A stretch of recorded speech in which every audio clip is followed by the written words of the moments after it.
Hello, my friends. Welcome back to Historytime English. It is so good to have you here with me today.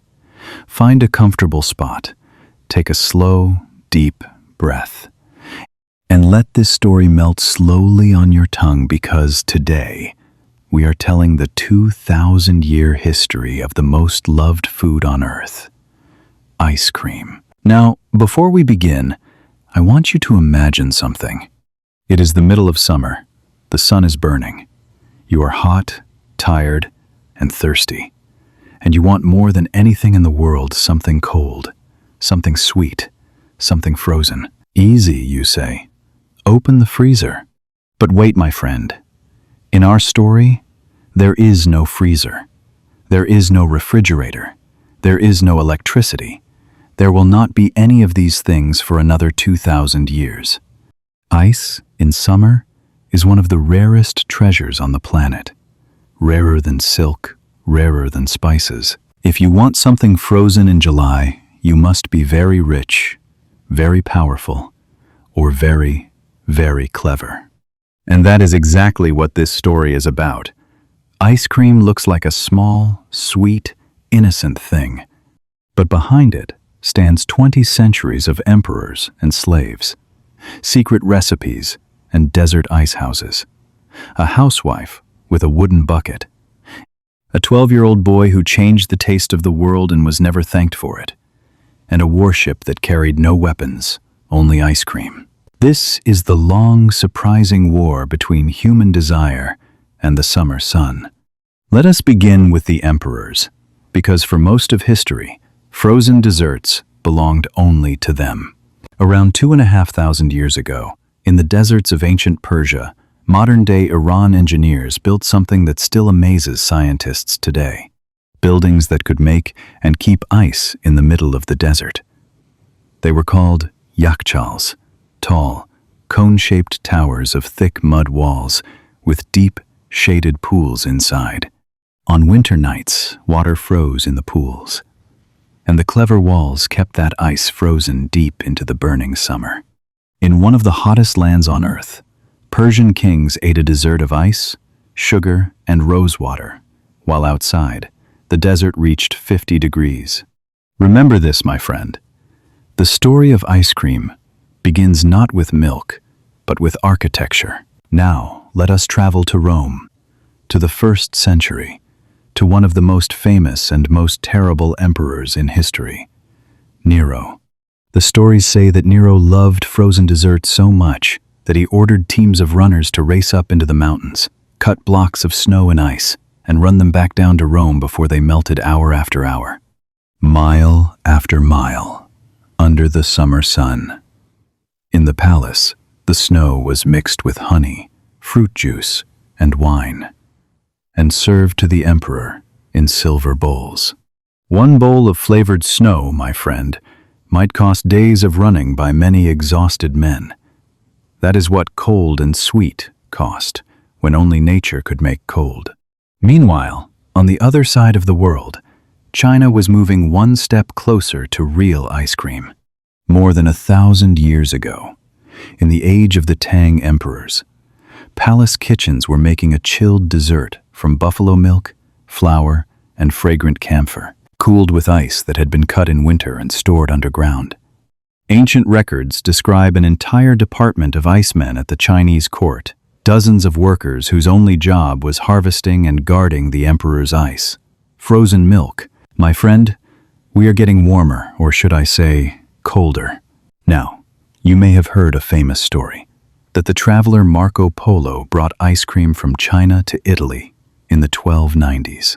It is a lovely story. I must be honest with you, historians find no evidence for it at all.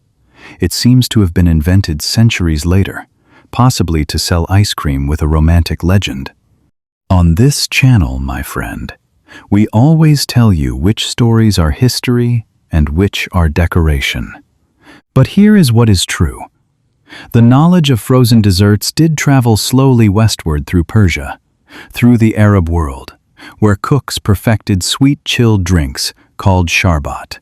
Listen to that word, my friend, sharbat. Say it slowly and you can hear two English words being born from it, sherbet and sorbet.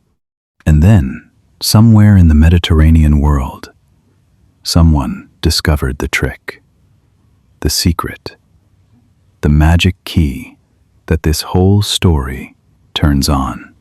Here it is. Ice alone cannot freeze cream. It is not cold enough. But if you mix ice with ordinary salt, something almost magical happens. The mixture becomes far, far colder than ice alone. Cold enough to freeze anything you place inside it. Scientists in the Arab world had written about this power of salt centuries before Europe understood it. With this one trick, human beings no longer needed to wait for nature to freeze their desserts.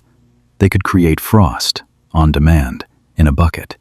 My friend, when you eat ice cream, you are eating chemistry, a small, delicious victory of human cleverness over the sun.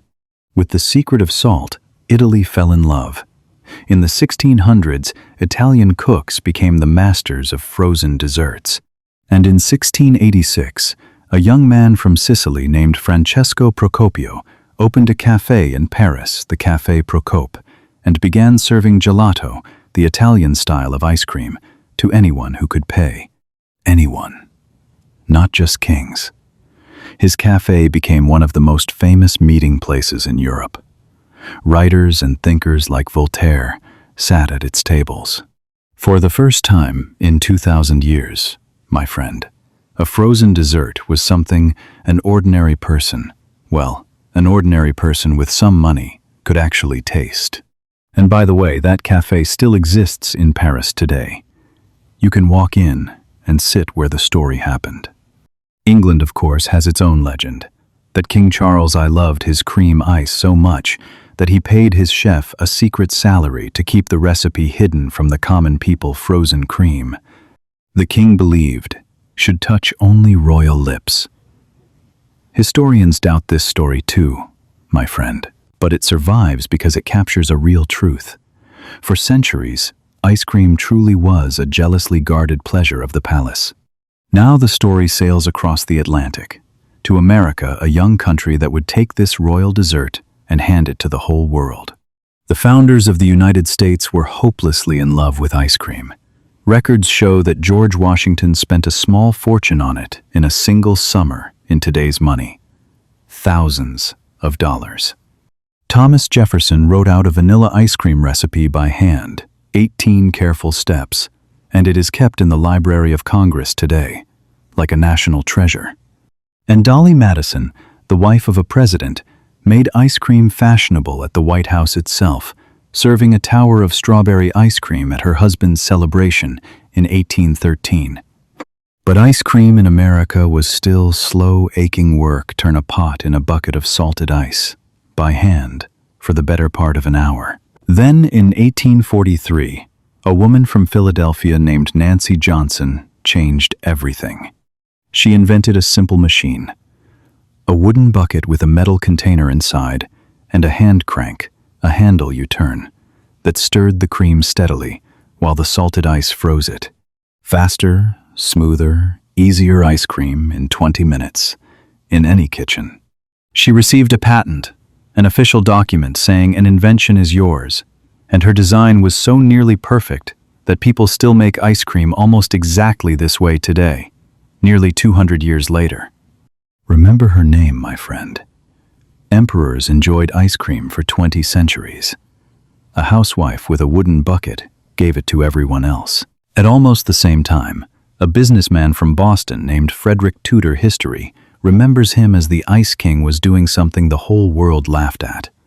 Cutting ice from frozen New England lakes in winter, packing it in sawdust, and shipping it in wooden sailing ships across the oceans, to the Caribbean, to Brazil, even all the way to India. A 4-month voyage through tropical heat.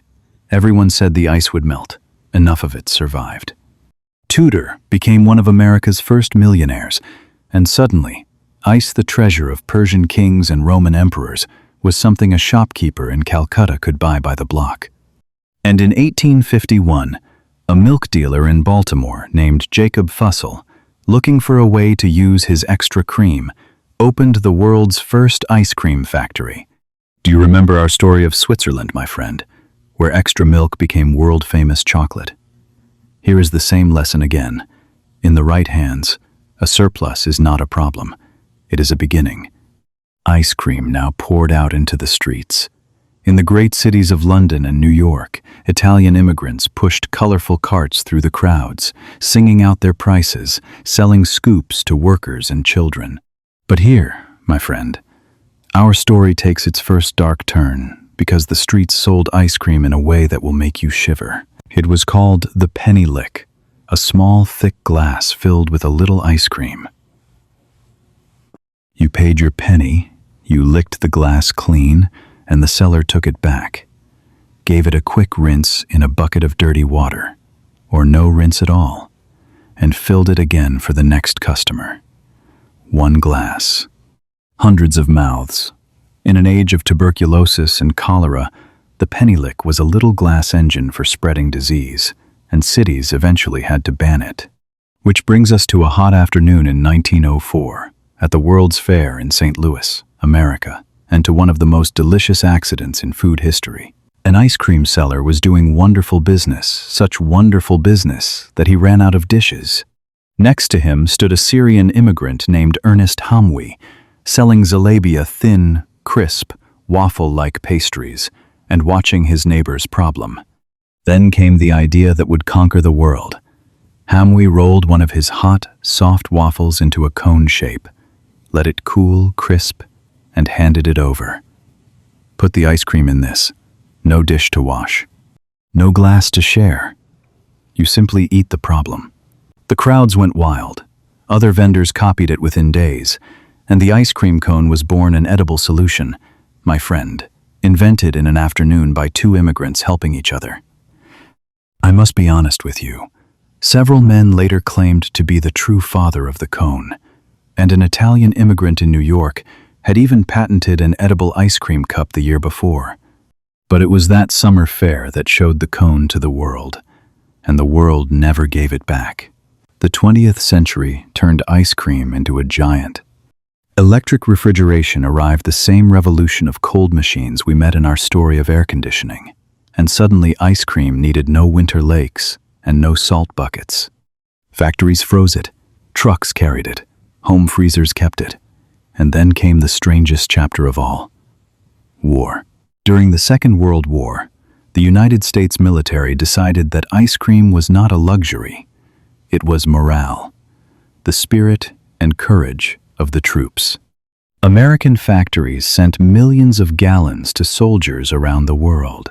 Bomber crews, flying in the freezing air high above the Pacific, discovered they could strap containers of cream mixture to their planes and let the cold sky and the shaking engines churn it into ice cream by the time they landed. And in 1945, the American Navy went one glorious step further. It paid $1 million to turn a huge floating barge into a floating ice cream factory. A ship whose only job was to make thousands of gallons of ice cream a day for sailors in the Pacific. Other nations sent warships.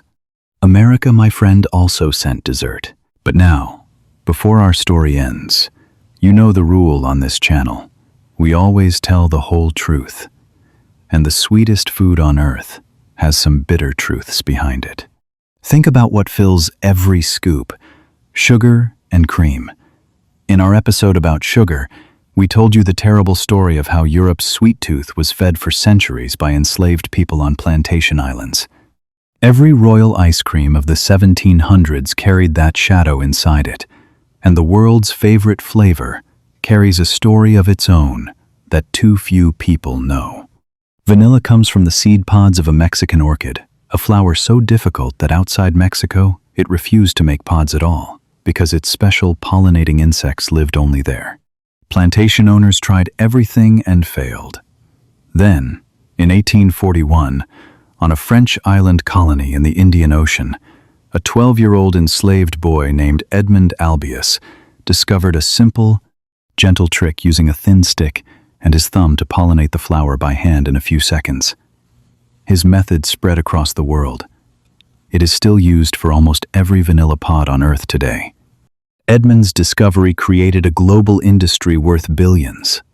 Edmund himself, my friend, was freed some years later, was never paid for his gift to the world, and died in poverty. When you taste vanilla ice cream, remember him. On this channel, we write the forgotten names back into the story. And so, my friend, the story of ice cream comes gently to its end. It began with desert towers that grew ice under the Persian sun, and runners carrying snow down the mountains to a Roman emperor's silver bowl.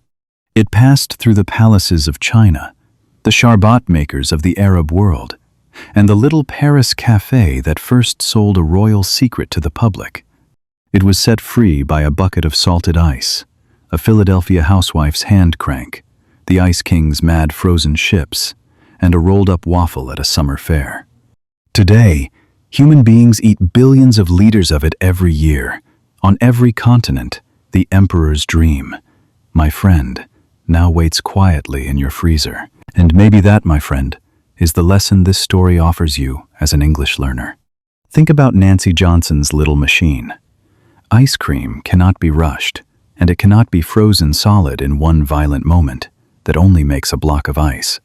It must be churned slowly, steadily, patiently, a little at a time, while the cold does its quiet work.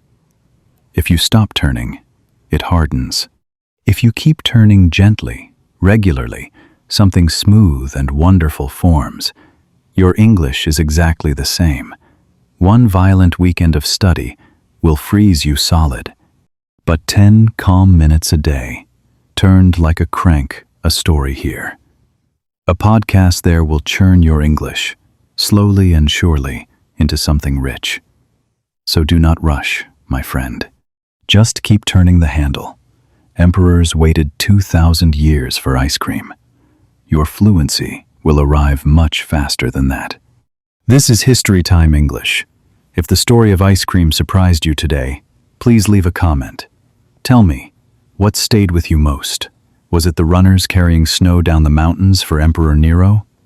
The waffle rolled into the first cone at the World's Fair? Or Edmund, the 12-year-old boy whose thumb gave the world its vanilla? I would love to hear from you. There are many more stories waiting right here, and I will be here when you come back. Until next time, my friend, take care of yourself and never stop learning.